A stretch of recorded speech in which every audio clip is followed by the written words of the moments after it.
Next quantity जिसको हमने angular motion के लिए स्टडी करना है वो है रोटेशनल काइनेटिक एनर्जी, यानी kinetic energy for rotational motion. हमने ये देखा है कि कोई भी बॉडी जब स्पिन करता है about its axis constant angular velocity के साथ, तो हर पॉइंट उसका जो होता है वो सेम सर्कुलर पाथ को फॉलो करता है और उसकी काइनेटिक एनर्जी भी सेम होती है।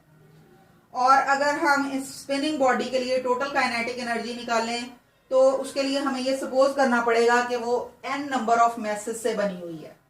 यानी अगर ये हम इसका एक्सिस ऑफ रोटेशन ले लें तो यहां पर इस सर्कल में इसके डिफरेंट मैसेज m1 और m2 रोटेट कर रहे हैं। m1 से इसका फासला r1 है और m2 से इसका फासला r2 होगा। और अगर ये इस डायरेक्शन में मूव कर रही हो एंगुलर वेलोसिटी के साथ तो सारे ही पॉइंट मैसेज सेम डायरेक्शन में ही मूव कर रहे होंगे। अब यहां हम सपोज करते हैं कि m1, m2, m3 and so on mn तक हमारे पास पॉइंट मैसेज मौजूद हैं और इसमें डिस्टेंस जो है from the axis of rotation r1, r2, r3 and so on rm तक है। और अगर हम यहाँ पर ith पार्ट के लिए इसको निकालेंगे तो ये vi is equal to ri omega होगा। ओमेगा के साथ हमने i इसलिए नहीं लगाया क्योंकि हमने पहले ही कहा है कि सारे पॉइंट मैसेज एक जैसी एंगुलर वेलोसिटी के साथ मूव कर रहे हैं।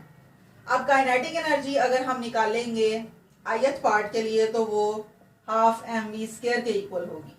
अब ये mi और vi होंगे और vi चूंकि हमने कहा है r ओमेगा के इक्वल है तो ये हमारे पास ri ओमेगा का स्क्वायर हो जाएगा।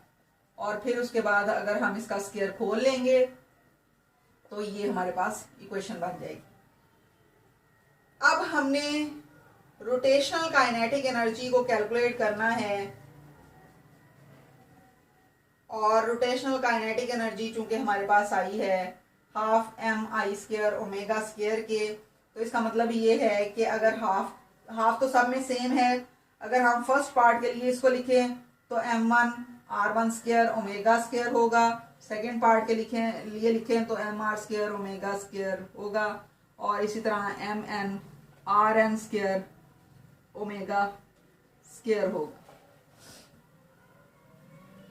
और फिर उसके बाद अगर हम यहाँ इन सबको सम अप कर लें और यहाँ से ओमेगा स्क्वायर चूंकि सब में सेम है इनको हम कॉमन निकाल लें तो ओमेगा को लिखेंगे बाहर और ये बाकी बचेगा हमारे पास m1 r1 square plus m2 r2 square plus on mn rn square.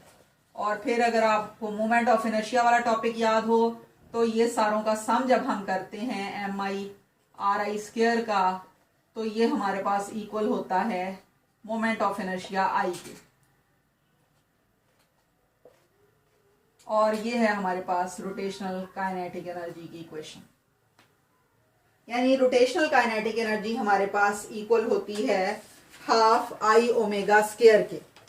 अब ये आपको पता है कि अगर कोई ऑब्जेक्ट किसी स्लोप के ऊपर से नीचे की तरफ आए, यानी ये अगर हमारे पास स्लोप है ये हॉरिजॉन्टल प्लेन और यहाँ से कोई बॉडी अगर नीचे की तरफ आ रहा हो तो वो रोल डाउन करता हुआ नीचे की तरफ आता है।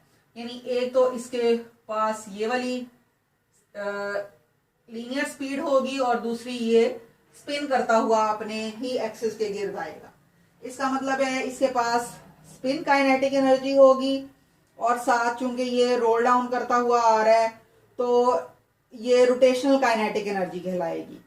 और चूंकि ये नीचे की तरफ भी मूव कर रहा है तो इसकी पोजीशन भी एक जगह से दूसरी जगह चेंज हो रही है। इसका मतलब है इसके पास ट्रांसलेशनल काइनेटिक एनर्जी भी होगी, यानी रोटेशनल काइनेटिक एनर्जी भी मौजूद है इसके पास और साथ साथ इसके पास ट्रांसलेशनल काइनेटिक एनर्जी भी मौजूद है। ये रोटेशनल काइनेटिक एनर्जी स्टडी करना हमारे लिए इसलिए इम्पोर्टेंट है क्योंकि फ्लाई व्हील्स के केस में जो कि इंजन्स के अंदर यूज होते हैं और बहुत सारी मशीनरी के अंदर यूज होते हैं, जो बड़े बड़े पहिए होते हैं जो दूसरी मशीनरी को घुमाने के लिए भी यूज होते हैं, तो वहां पर हम चूंकि रोटेशनल काइनेटिक एनर्जी को यूज करते हैं और फिर उसकी वजह से गाड़ी जो होती है वो एक जगह से दूसरी जगह पहुंच जाती है, यानी वो ट्रांसलेशनल काइनेटिक एनर्जी को बढ़ा देती है। तो वहां पर हमें ये इक्वेशंस हेल्प करती हैं उनकी मोशन को कैलकुलेट करने के लिए।